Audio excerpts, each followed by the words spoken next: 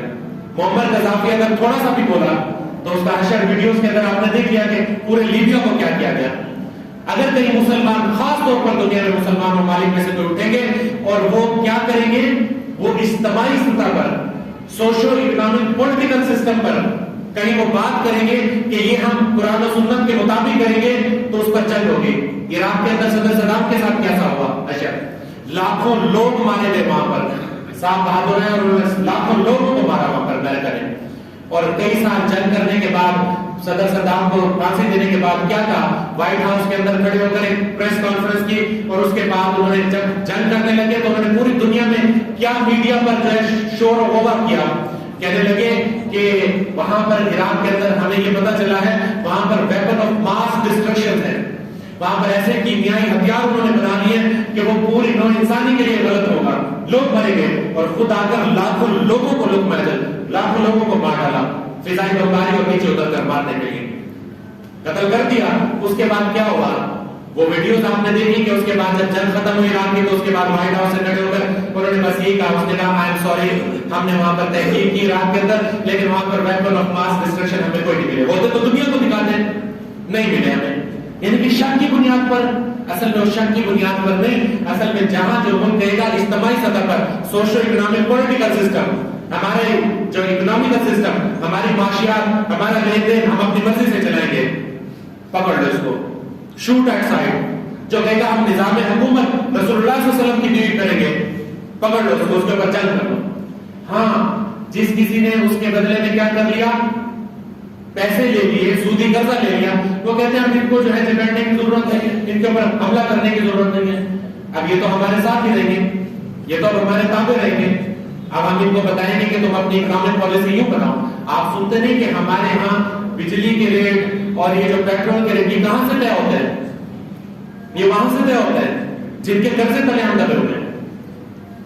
سن 1948 میں, یہ بات یاد رکھیے گا, سن 1948 میں قائد اعظم محمد علی جناح نے جب اسٹیٹ بینک آف پاکستان اس کا افتتاح کر رہے تھے تو اس کے افتتاح کے موقع پر کیا فرمایا تھا انہوں نے, قائد اعظم محمد علی جناح نے فرمایا تھا کہ دیکھو مسلمانوں, پاکستان معرض وجود میں آ گیا 1947 میں, یہ 1948 ہے, ظاہری بات ہے تو ریاست بنے گی تو اسٹیٹ بینک آف پاکستان کیوں بنایا جا رہا تھا, تو جو ریاست بنے گی اس کی کوئی سینٹرل ریزرو بھی تو ہوں گے نا, یعنی کہ وہ مالیاتی ادارہ کوئی خزانہ ہوگا, کوئی بیت المال ہوگا, تو اسٹیٹ بینک آف پاکستان بنایا گیا کہ مطلب یہاں پر سینٹرل ریزرو بنانے جا رہے ہیں. اب تمہارے پاس بہترین موقع ہے کہ تم دنیا کو اسلام کا نظام عدل اجتماعی کے مطابق ایک بہترین معاشی نظام بنا کر دکھا دو کہ یہ ہوتا ہے بہترین معاشی نظام. لیکن اس کے بعد ہوا کیا, قائد اعظم محمد علی جناح علیہ الرحمہ کی وہ آج بھی ہمارے پاس تقاریر موجود ہیں. جب پاکستان بن گیا تو ان کے پاس بی بی سی کا ایک نمائندہ آیا اور اس نے آ کر پوچھا کہ مسٹر جناح, پاکستان کے پاکستان تو وجود میں آ چکا ہے, اب آپ بتائیے کہ اس کا کانسٹیٹیوشن کیا کیسے بنائیں گے, کب بنائیں گے, اس کا دستور کیا بنے گا, اس کا آئین کیا بنے گا. تو قائد اعظم محمد علی جناح نے کیا کہا تھا, انہوں نے کہا تھا کہ ہمیں اپنا نیا دستور بنانے کی ضرورت ہی نہیں ہے, ہمیں اس کے اوپر لمبی چوڑی کمیٹیاں بنانے کی ضرورت ہی نہیں ہے. ہمارا دستور تو 1300 سال پہلے, اس وقت 1300 سال, وہ ہمارا دستور تو 1300 سال پہلے جو کیا ہوا تھا وہ نازل ہو چکا تھا آسمان سے.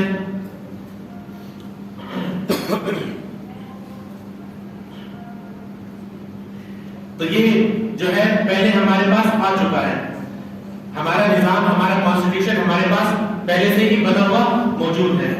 یہ ہمارے وہ لوگ تھے جو جس کو ہم بانی پاکستان کہتے ہیں, وہ ان چیزوں کے حوالے سے اتنا کانشیس تھے, اور آج ہم اس سودی معاملے کے اندر جو ہے وہ کیا ہوئے, پھنس گئے. انشاءاللہ تعالی اگلا جو میرا یہاں پر خطبہ ہوگا اس میں ایک تاریخ بیان کی جائے گی، اس میں کہ پاکستان جب سے بنا ہے اور آج تک انسداد سود کے حوالے سے، یعنی کہ سود کے حوالے سے جتنی یہاں پر کام ہوئے ہیں اور کس طرح سے ان کو پھر سبوتاج کیا گیا، کس طرح سے اس کو پھر جو ہے رودا گیا پاؤں کے نیچے، وہ ہم انشاءاللہ تعالیٰ اگلی دفعہ ہم سمجھیں گے۔ آج صرف اتنی بات سامنے رکھنی تھی کہ مطلب یہ جو سود ہے اس کی شناخت کیا ہے۔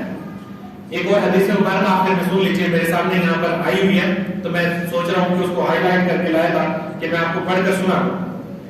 آپ صلی اللہ علیہ وسلم نے ارشاد فرمایا، یہ مسند احمد شریف کی روایت ہے، آپ صلی اللہ علیہ وسلم نے ارشاد فرمایا کوئی شخص اگر ایک لقمہ سود کا جان بوجھ کر اپنے حلق سے نیچے اتارے، کوئی شخص اگر ایک لقمہ سود کا جانتے بوجھتے ہوئے کہ یہ سود ہے اس کو اپنے حلق سے نیچے گزارے، تو آپ صلی اللہ علیہ وسلم نے فرمایا اس کا گناہ 36 مرتبہ زنا کرنے سے بھی زیادہ ہے۔ اب بتائیے کہ یہ سود کیا ہے؟ کبھی کسی کو آپ نے ایک سارے سیاسی بحثوں کے اندر یہ بات کرتے ہوئے سنا کہ ہمیں سب سے پہلے اس میں نجات چاہیے؟ نہیں سنا ہوگا۔ آپ صلی اللہ علیہ وسلم نے ارشاد فرمایا، مسلم شریف کی روایت ہے، ابو ہریرہ رضی اللہ تعالیٰ عنہ سے روایت ہے، آپ صلی اللہ علیہ وسلم نے ارشاد فرمایا کہ دیکھو تم 7 طرح کی مہلک جو ہلاک کر دینے والی چیزیں ہیں ان سے بچ جاؤ۔ 7 طرح کی جو مہلک ہلاک کر دینے والی، فرمایا اجتنبوا السبع موبقات، کہ 7 طرح کی وہ چیزیں ہیں جو ہلاک کر دینے والی، ان سے بچ جاؤ۔ صحابہ نے عرض کیا اللہ کے رسول بتا دیجئے وہ 7 چیزیں کون سی ہیں جو انسان کو ہلاک کر دے گا؟ پہلا کیا فرمایا؟ الشرک باللہ، پہلی چیز یاد رکھنا اللہ کے ساتھ کسی کو شریک مت کرنا۔ اللہ کی حاکمیت میں، اس کی قدرت میں، اس کی ربوبیت میں، اس کے اختیارات میں ظاہری یا خفی طور پر کسی کو شریک مت کرنا، وہ اکیلا واحد لا شریک ہے، صرف اس کی پرستش اور صرف اس کی عبادت کرنا، اس کے آگے سجدہ ریز ہونا۔ دوسرا آپ صلی اللہ علیہ وسلم نے فرمایا دوسری چیز ہلاک کر دینے والی ہے والسحر، اور جادو، اس سے بچ جانا۔ اور تیسری چیز آپ صلی اللہ علیہ وسلم نے فرمایا وقتل النفس، اور کسی جان کو قتل کرنا، یہ ہلاک کر دینے والی چیز ہے، کسی کو قتل مت کرنا۔ اور چوتھی چیز کیا فرمائی آپ صلی اللہ علیہ وسلم نے فرمایا وَأَكْلُ الرِّبَا، اور سود کھانے سے بچ جانا، یہ بھی ہلاک کر دینے والی چیز ہے۔ اور آگے فرمایا وَأَكْلُ الْمَالِ الْيَتِيمِ، اور کسی یتیم کے مال کو مت ہڑپ کرنا، یتیم کے مال کو مت کھانا۔ اور آگے فرمایا وَتَوَلَّى يَوْمَ الزُّحْفِ، اور اسی طرح سے حالت جنگ میں سے کبھی کہیں کوئی اللہ کی راہ میں جہاد اور جنگ ہو رہی ہو تو اس میں سے پیٹ پھیر کر مت بھاگنا، یہ کیا ہے؟ یہ بھی ہلاک کر دینے والا گناہ ہے۔ اور ساتواں اور آخری چیز کیا بتائی آپ صلی اللہ علیہ وسلم نے ارشاد فرمایا کہ ان بھولی بھالی عورتوں پر تہمت لگانا جنہیں ان کا اندازہ ہی نہ ہو، اس بات کے بارے میں اس کو خبر ہی نہ ہو، یعنی کہ عورتوں پر تہمت مت لگایا کرو بدکاری کی، یعنی کہ وہ ایسی عورت جو کہ محسنات یہاں پر لفظ ہے، جو کہ بے خبر ہو، جو ایماندار دیانتدار اچھی عورت ہو، نیک عورت ہو، اس پر جو ہے اس پر تہمت مت لگانا، یہ جو آپس میں بیٹھ کے گوسپس کرتے ہو، یہ 7 طرح کی چیزیں ہیں جو ہلاک کر دیتی ہے رسول اللہ صلی اللہ علیہ وسلم فرمایا۔ اور ان میں سے ایک کیا ہے؟ وَأَكْلُ الرِّبَا، اور ربا، سود مت کھانا، یہ سود میں مت انوالو ہونا، یہ بھی تباہی کے برباد تک لے جاتی ہے۔ اچھا جی، ایک اعلان سے بات فرمائی کہ جو سود کے حوالے سے میں نے ابھی بات کی، اس حوالے سے ایک سیمینار جو ہے وہ اس کا انعقاد کیا جا رہا ہے آج ہے جی، آج بطور 22 یہ بروز 22 تاریخ کو یہاں پر ایک رائل